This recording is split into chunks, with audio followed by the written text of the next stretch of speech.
Are you guys using AI anywhere in any of your It's top interesting, to David. bottom, horizontally or well, vertically? we think that the first, we all play with it, don't we? Right. I've used it a bit, and it's really helpful, providing you don't expect it to be right, It's so true. Probably what we think that the first place that it will really have an impact in our shop is that it will speed up the program writing for the CNC, for the CAM package, for the computer-assisted manufacturing package. It will speed up the programming.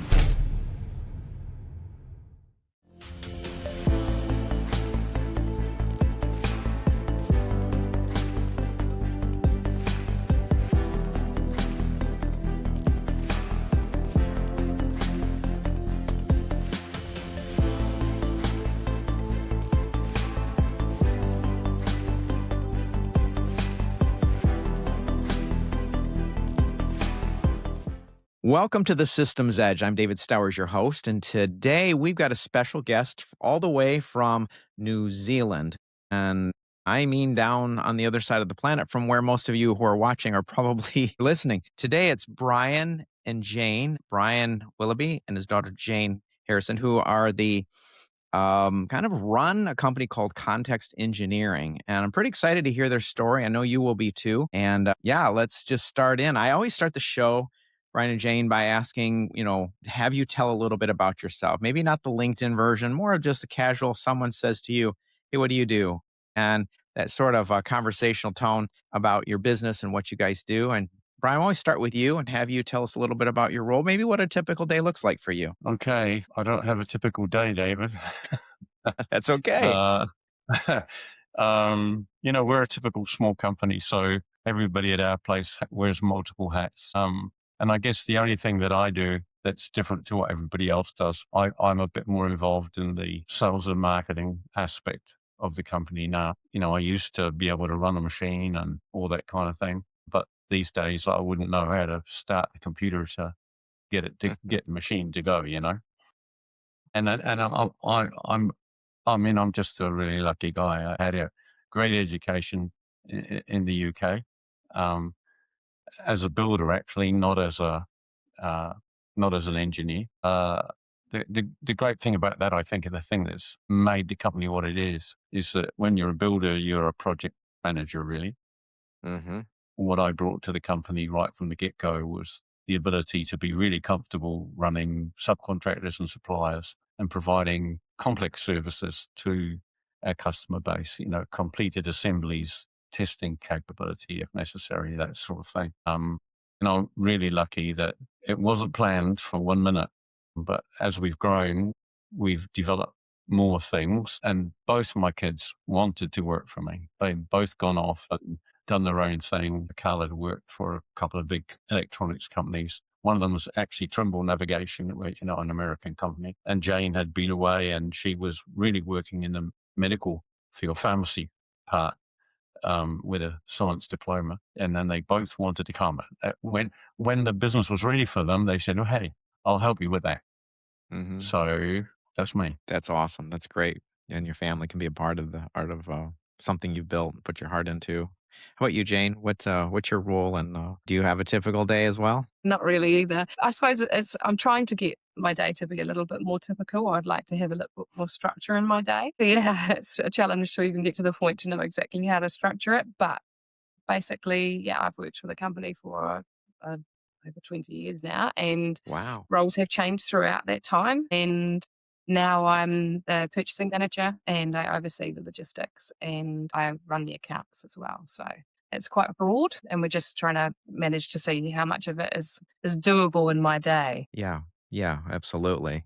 And this show being about operations, and I like to get into how you can automate things if possible. I'm sure that'll be a fun conversation for us to have here shortly in a minute. But I want to hear more about what Context Engineering does. What do you?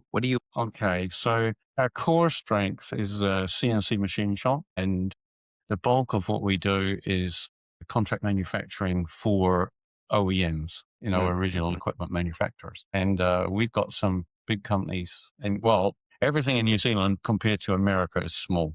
And I've watched a few of your podcasts and listened to some of your guests and gone, wow, like we've got a small shop, 5 or 6 CNC machines, lathe and mills, and our anodizing plant, really small. It's a reasonably big plant, but it's got very small baths because most of the people that we work for have an electronics element to it, with electronics being such an enabling industry. So a lot of OEMs have a piece of electronics that makes it run. So, the lady that was making the John Deere buckets, or, the John Deere tractors, as everybody knows now, a hell of a lot of electronics in them. And so, we got some customers that we mainly are associated with making enclosures. And a lot of what we do is aluminium. We do everything else. We machine plastic and brass and bronze and steel and hardened steels and all of that as well, because that's a New Zealand requirement. Everything here is so much smaller. But it's been interesting listening to your podcast, actually, David, because I've seen how there are some things that are just exactly the same. The relationship with your staff is just hugely important, and the quality of your staff and the way that you run it. And that's a theme that I've seen on a few of your podcasts. And the thing that I guess now, so we've got the anodizing plant as well, and then we own an audio company. It's called Plinius Audio. It was very popular in the States some years ago, and we sell all around the world. And that's a typical New Zealand situation. Almost all of the companies that we do our manufacturing for export, and less than 10% of everything that we make gets sold locally. More than 90% of what we make gets sold internationally, either by us directly or by our customers. Yeah. So, we're vulnerable to geopolitical situations. Our eyes are all over the Middle East right now. What will it do to certain parts of our customer base? Yes. Yeah.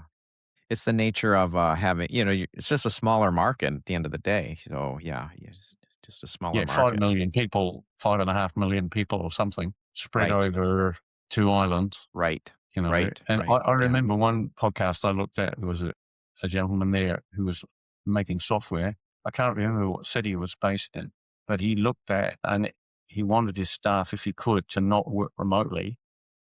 And he looked at the map and figured 45 minutes drive's enough each way. And that there was only 1.5 million people there. There was only 1.5 million people in the whole of the South Island. And it's 1,200 kilometers from top to bottom. So, It is. Yeah. Yeah. Exactly. Different types of problems, I think you see that in a lot of small countries and nations where, just smaller exports has to be their thing. It just the nature of how finance works, right? Just it's economics 101, I guess. So let's jump into a little bit more of your operations there. What are some of the things your team's doing right now that you're really proud of? And Jane, why don't you take a shot at this one? Yeah, I think. That's awesome. Yeah, let's tell a few it would be stories. plenty. I suppose it's the most beautiful thing we make. Yeah. And we make it from start to finish. We have all the components as separate parts that come together to create a beautiful piece of machinery, basically. I think if you spoke to the guys in the workshop, it would be an interesting question to ask them which parts they find are the part that they are the most proud of producing. Probably the smaller run type things that they do that are really clever, that have to fit into a certain specification, those sorts of things, probably where they've been pushed to be able to create what they've been asked to create. That's probably what they're most proud of and what they see as the most beautiful. But from my perspective, it would be the Plinius Audio. Yeah, sometimes they'll get one piece. We make components for some really special cameras that hang under aircraft and helicopters and so on. And the camera enclosures, sometimes you'll get a part, it's just a single part, and it takes 4 or 5 hours to just program it, and it might be on the machine for another 6 hours. And the guy that makes that's the stuff that he likes, Yeah, you can picture him pointing in the sky at a helicopter when it goes over, and and the thing, that's right. you And see we that a try, lot. David, we try to, wherever we can, we sometimes take the guys on a site visit to a customer's place so that they Right. can see the products that they've been making and how they're Yeah. incorporated into the end goods. Yeah. That's And great. our customers are really good at that, you know. Yeah. The thing with It's plenty true. is And because it's done there, they can see it leave the door and they yes. can hear it Yeah. playing, Yes. you know, in the test room and so on.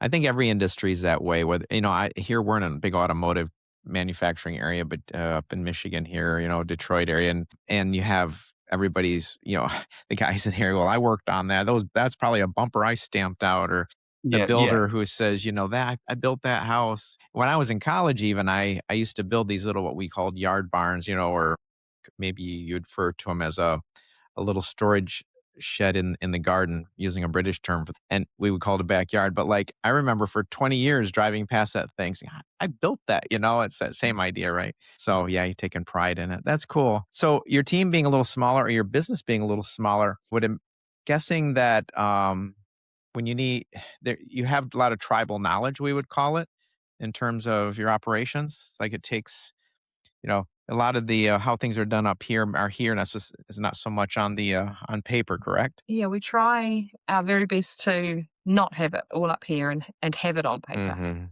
Mhm. because there's been multiple times where we've fallen into the trap of somebody knew it and then they left and it was done Yes. like magic.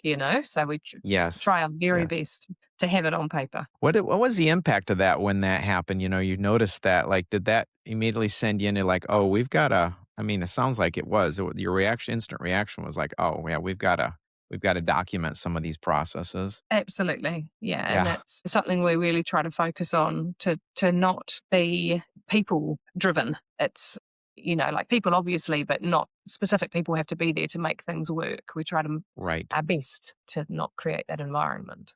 A lot of Right. what we do, David, is so we get products that we make that come every month. Okay, so many a month. 50 Mhm. of those, 30 of those. Some sizes of 20s and 30s are really, really common at our place. If we get an order for 500 or something, we think we've died and gone to heaven.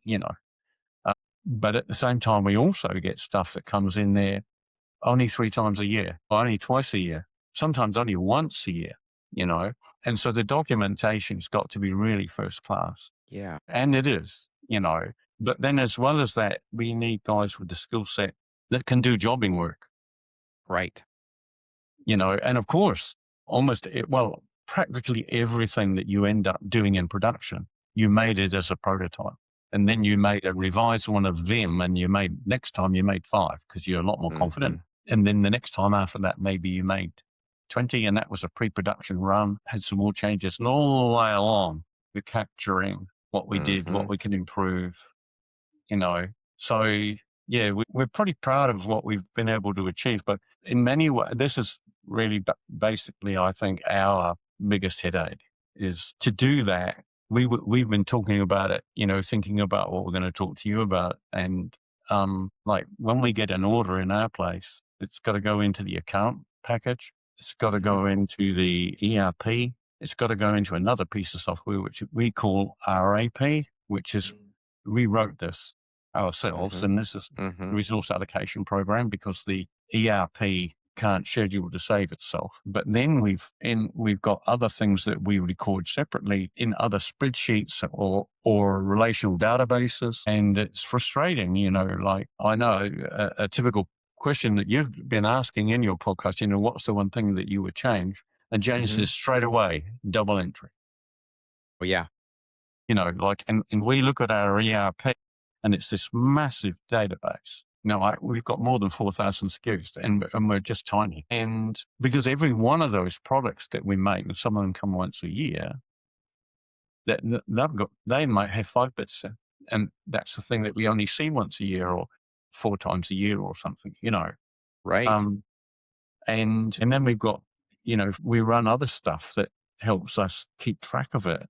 And what's frustrating is when you're looking at the ERP and you say, almost everything I want is in there. Mm. That's the, isn't it? For me, that's the biggest gripe I It's have your is source that of truth. Yeah. It's your source of truth. it's all Yeah. in there, but we can't get it out in the way that we Yeah. want to see it necessarily. And then Yes. So therefore, it Yes. has to be entered into another system to give us the sensible, document that we want to see on a daily basis, and we can't get that out of the ERP, Yep. which is where my It's gripe is the double entry. there's a And quote then that there's a on the ERP. account side, we need to see reports that the finance package isn't Yep. structured to give us.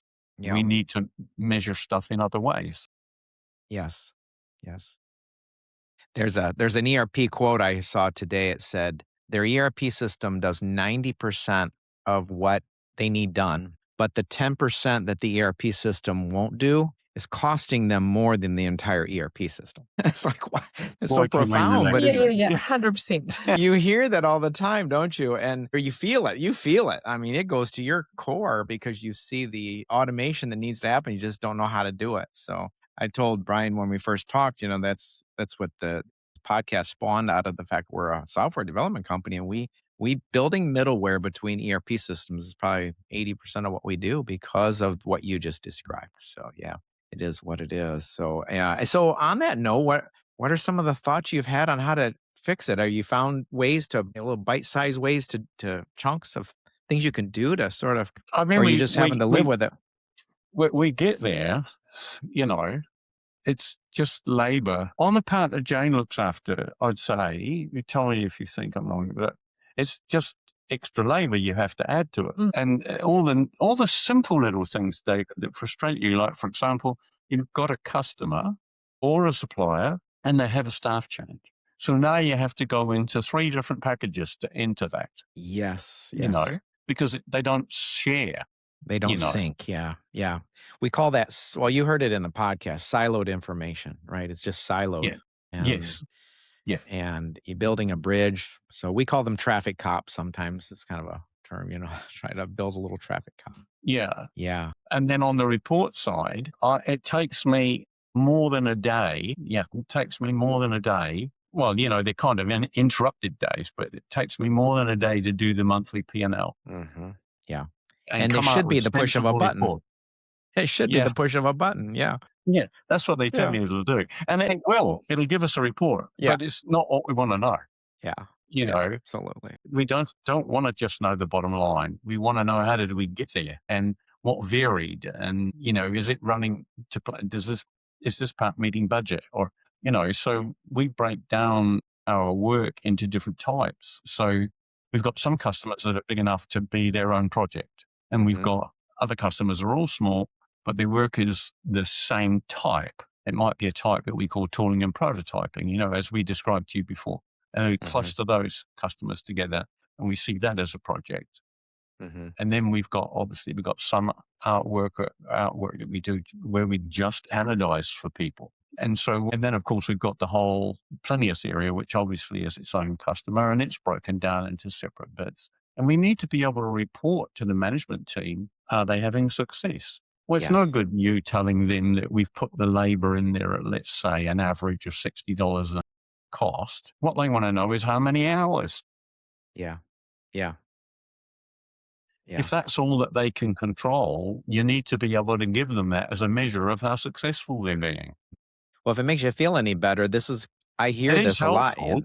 It is Yeah. helpful to be able to say, this month you guys created this much scrap. Okay, when we've only allowed this, we got a yield of 85% when we were budgeting on 97. Right. That's helpful. So in that way, that's not, the system will give you that, but that's actually a very small part of the problem. That's really tiny. It's the rest of it. And we often say to each other, we can't be the only ones that want to know this information. No, not at all. And I was about to say, if it makes you feel any better, I hear this a lot, and it tends to revolve around people in your type of business. Automation, people building prototypes, especially quoting systems, just quoting something, like and a lot of scrap. They just, where do you put the scrap and inventory, and how do you reuse it? And it's a common theme. And ERPs typically don't solve the problem. Most of them end up, and the reason I hear it is most of them end up needing or wanting a custom solution because they realize they're a square peg into a round hole. It doesn't work any other way. And you got multiple businesses on top of that. You got another animal. Well, I belong to the Manufacturers Association here in town, And so all the manufacturers go there. So whether the guy's making buns or beds or clothing or, machine shop stuff, all the manufacturers get together. And this is a common thing. Yes. And nobody in there has got the solution. Yep. Yep. And we discuss, how did you do it? I tried this. Which piece of software did you use for that and why? And how are you finding it? And nobody's got the answer, David, Well, I'll tell you, a company that I know that has solved it over time is one of our biggest clients. And they have slowly but surely made these massive investments into a custom ERP that I don't even know how to describe it, but it was through building out their own custom ERP system over time. How you eat an elephant, right? One bite at a time. And they just slowly build a module, and they built this. And then I just went through a series of, not for this podcast, I interviewed 7 of our clients to hear why they hired us and that sort of thing. And it was interesting to hear this stat. He said, when we made this change or built this one report, I figure what he said that was a multiple times all 500 employees. So he said it saved 5 minutes times 500 people. And so you get that scale at some point, right? Where once you have some of these things in place, and especially if you're growing, are you guys growing at all? Are you experiencing, or do you see that as part of your future? Some sort of growth plan that will? We're actually a bit smaller now than we were perhaps 7 or 8 years ago. Some of that is, though, that we're making more bits for the same number of people. There's a bit of that. Some efficiencies have come in, and that's largely to do with the equipment that we're using, as some of it's become easier to drive, that sort of thing. But yes, we have got great. Well, what we've done is we really now really seriously over the last, say, 3 or 4 years, we're concentrating on growing the Plinius product. Because we've got control over that. We can control the sales and marketing effort. And we know that customers don't leave it. We own them. Right. Because that's another pain that we get. For example, I can tell you that, just for example, we made the first semi-automatic paintball gun in the world at our place. We made, if you've got youngsters or friends that've got kids, they probably go to a climbing gym sometimes. The thing up in the roof that's holding the end of the tape is very, very likely to have had all its prototyping, and the first 500 or 600 of those got made at our place. Almost certainly the clip that climber hooks himself on with, the first several thousand were made at our place. And all those projects, they've left our place. Yep. Of all the manufacturers I've ever toured, the most interesting are the prototype shops. They're just fascinating to me. And maybe that's just me, but fascinating. I know. There's one by us, and they make skulls. And you think they make skulls? Well, for the medical community, right? To be able to practice brain surgery on. Like, somebody's got to do this stuff, right? Yeah. Everywhere you look. Yeah. Everywhere you look. It's fascinating. Down here, that's a real, if you looked at our shop and then you go and read a management book, they just say, don't be stupid. Don't do that. You'll never be successful with that. But we have to, because it's the size of New Zealand. Yeah. And we're lucky. I mean, we've got, I only know some of this stuff about the States because I've listened to your podcasts. But we're lucky because we've got national standards for training for the tradesmen. And it's all run nationally. So even though it's quite a big country with only 5.5 million people in it, we have got centralized sort of planning for the training of tradespeople. And I think we're very fortunate in that. And we've also got a really good history of some of our older tradespeople still being in the trade and learning to do things the modern way. Of course, we've got skill shortages, just like you guys do.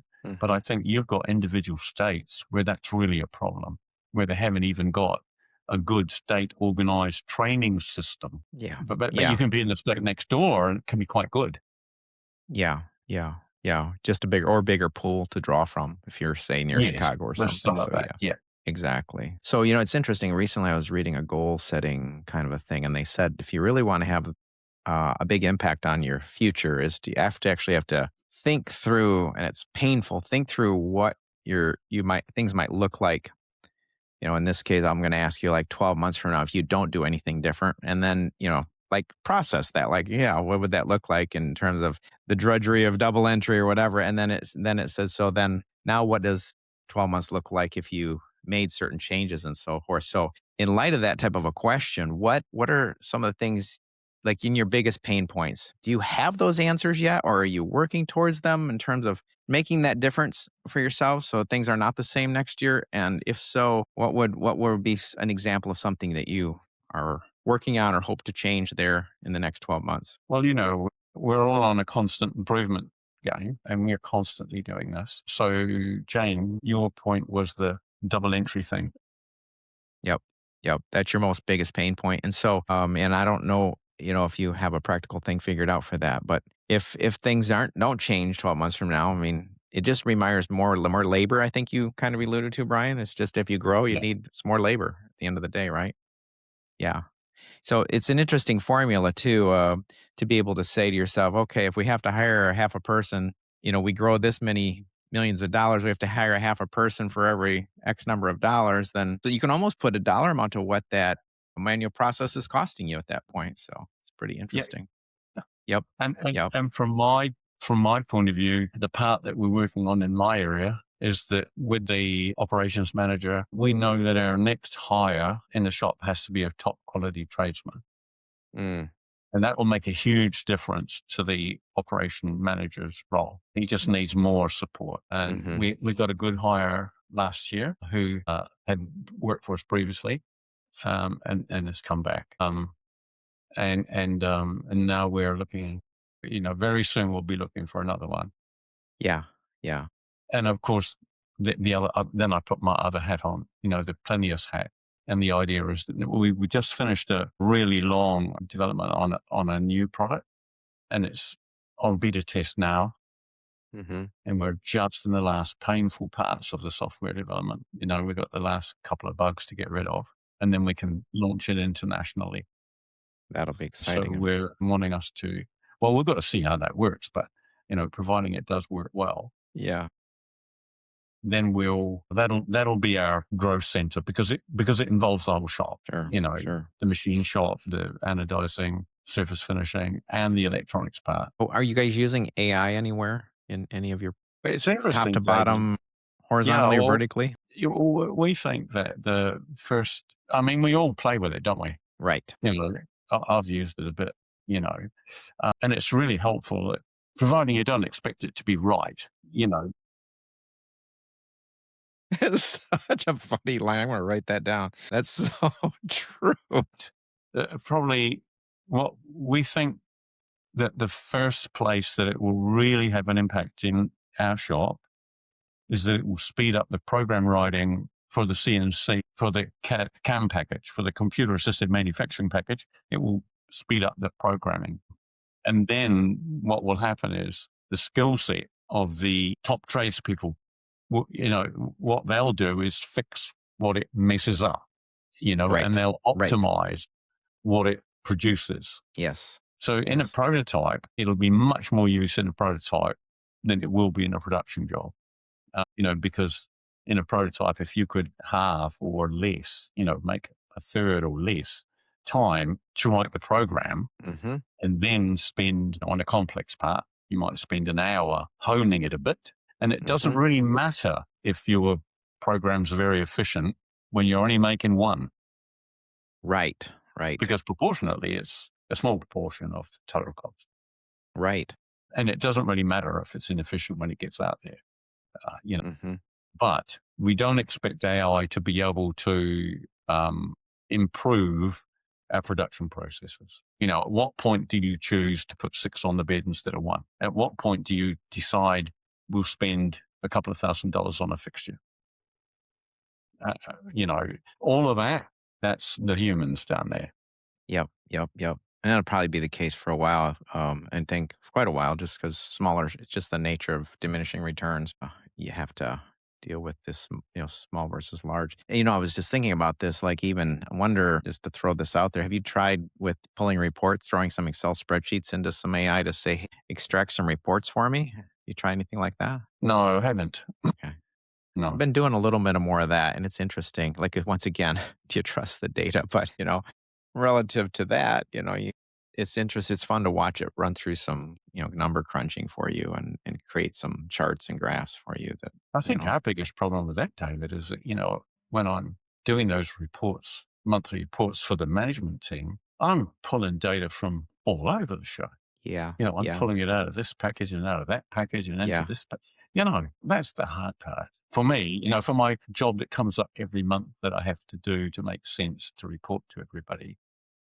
Yeah. That's the hard part. Yep, yep, yep. Understand. Makes sense. Yeah. So, you told me that you had given us a lot of thought today in terms of what you wanted to talk about. What else did you guys talk about that you think might be able to, anything else that comes to mind or on your heart there in your list there that might add some value? I'm a big believer in this rising tide lifts all ships and, trying to find a nugget or two in each one of these things. Is there anything else that you've got a lot of experience. I think you told me how old you were and it took me back and you're still Yeah. at it. Like, wow, good for you. So you have a lot of experience to share. Wasn't it great? I know. I wish I had half his energy and I'm probably a little bit younger. So That's yeah, all, what David. else? Wherever I go, everybody's younger. Starting to get that way for me. I can relate a little bit more. But yeah, what else showed up on your list when you're talking about things you wanted to share today? Anything else that comes to mind? No, Maybe I we mean, covered it all. I think so. I mean, our pain points are pretty obvious, Yes. and I mean, I've really enjoyed the opportunity to talk to you today because I think, as I told you originally, when you guys first got in touch with me, I thought it was a scam. Yeah. I thought nobody in America is going to be wanting to hear anything about us, you know. And then when I finally got in touch with you, I went back and looked at some of your prior podcasts. I began to realize, yeah, we're kind of like a microcosm. It's interesting. I don't know whether the Americans, I don't think really understand this very well, but the Americans think that they invented the fax machine. Okay. And if you look up the history of the fax machine and you get an American reply about this, it'll tell you what year they made it. And I had one in my shop 2 years before that from Japan. Okay. And what happens is that quite often people launch stuff in New Zealand to find out how it goes. It's a good market because we're so far away from everybody. If they've messed it up, nobody's ever going to find out, and they can use it as a big beta test place. Yeah. Right. Right. And in many ways, what I felt was, yeah, I think I can make a contribution to, and that's the important thing, isn't it? It is. That It is. you give something back and then you get other stuff back, you don't know. And it's when you go along to a seminar, I'm sure you've had this experience, you go along to a seminar, you sit through, 4 hours of presentation and slides and whatever, and then you get one nugget. That made it all worthwhile. The rest of it was a pain in the ass, but you just get one little nugget that you can take home, So often that happens. Yeah. And that's the way, as I said, I've gone back, I've looked at some of your earlier podcasts now. I appreciate that. Thank you. I quickly snap into them and go, hey, this is interesting. This gives me an idea about scale or, man, I'll tell you what, if you were making buckets in New Zealand for anybody, right, you'd be all done by the first Wednesday. You could have made something else. Yeah, buckets. Yeah. Yeah. Well, It's a part-time job, sure enough. Yeah. No. And that's not to decry that were in any way, because, and they had, I forget how many CNC machines she had, 50 or something. There's a shop that some of my guys would love to be in, that big of a place. Yeah.